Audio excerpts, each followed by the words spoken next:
It's Wednesday, February 23rd, and let's talk a little bit this morning about what's going on in the world. And the world at this point is only one place, the Ukraine. And I'm willing to bet you that within the United Nations, 50% of the countries in the United Nations are probably on Russia's side. Because the United Nations is a mix of all different types of governments, democracies, theocracies, totalitarian regimes. All of those things exist within the UN. And democracy is one of the smallest groups. Something like 26 countries are full democracies, and there's 190 different countries in the UN. And yes, you're a benevolent dictator or a king or a queen or something, and you run your country and it really works. But there are many places where the governments are not the friends of the people. Now, I don't know exactly how the people feel about Putin, but to the rest of the world, he's a dictator. And to the rest of the world, he does pretty much what he wants. And he's one of the richest people in the world. So I don't know what we can do to him to stop him from continuing his assault on the Ukraine. And I don't know why NATO, in their inimitable wisdom, kept the Ukraine out of their organization. The Ukraine applied for membership in NATO in 2002, I think, and they haven't gotten it. Now, what is so wrong with the Ukraine that NATO could not accept it as a member? What is Ukraine doing that kept them out of membership of NATO? Was it a poor country and they couldn't pay their dues? I don't understand it. And I don't believe these sanctions that we're going to put on Russia is going to do that much to Putin, because it's all about him individually.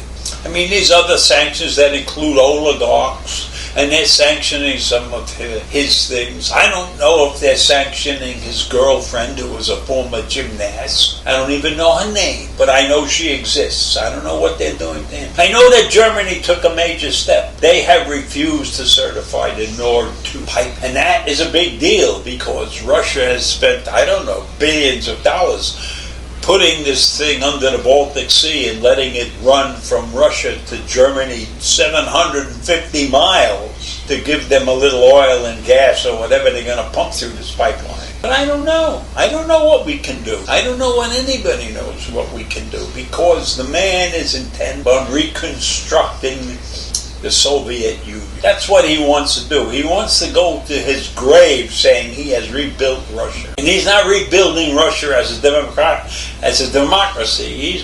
He's rebuilding Russia because he wants to rebuild Russia.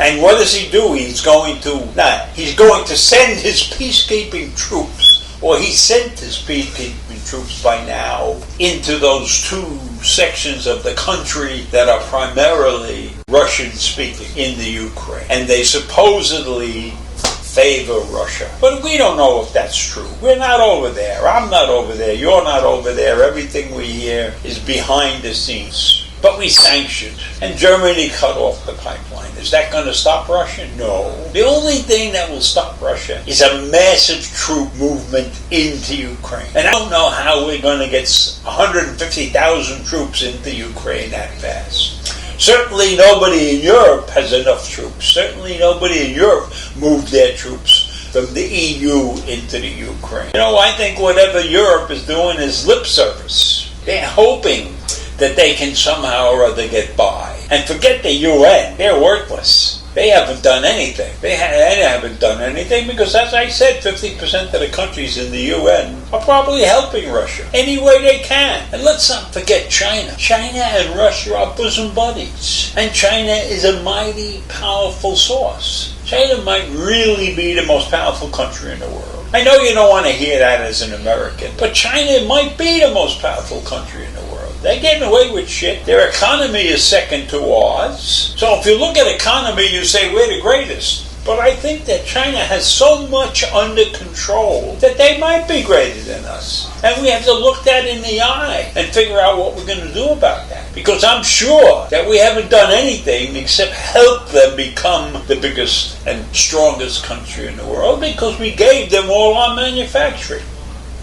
We allowed them to take a population of 1.2 billion on the verge of poverty, most of those people. We allowed them to bring them into a middle class in a relatively short time. So I don't really understand our country. I don't understand how we think all the time, and I don't understand why we don't take action. Sanctions. Nobody wants to go to war, and I don't blame us. We shouldn't go to war.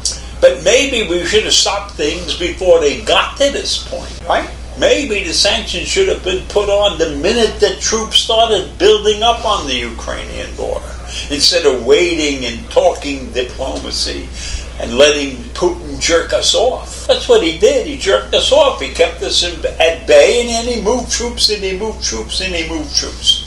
And we do nothing. And now it's crisis time, and we only have the answer is sanctions. Sanctions, sanctions. Now, Germany did the right thing. They cut off that pipe. It would be good if that pipeline was destroyed. It would be good if all of the countries that are getting oil and gas from Russia terminated their contracts. That would be good. But that would put such a climatic, well, I don't know what the word is. It would put those countries in such bad shape because they need that oil and gas. Well, I don't know what the word is if you turn off your gas supply. But in any event, that's probably what these countries should have been thinking about. They should have been thinking about more than sanctions. Or what are the greatest sanctions? And what are the greatest sanctions is I'm canceling my oil and gas contract. And what we, the United States, should have been doing, looking ahead, is not shutting down our oil and gas. We should have been building it up and sending it to these countries that depended on Russia. We should have attacked Russia at the economic front by competing with him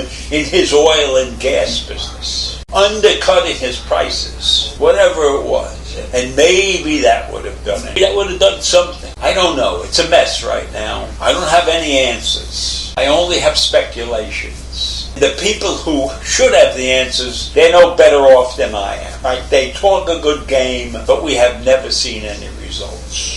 So I leave you with that. I leave you with the thought that we are not the greatest country in the world anymore. That there are many countries that agree with Russia. And that we have to figure out a way to stop that. By we, I mean all of the countries that are associated with us listening to this madness. Bye.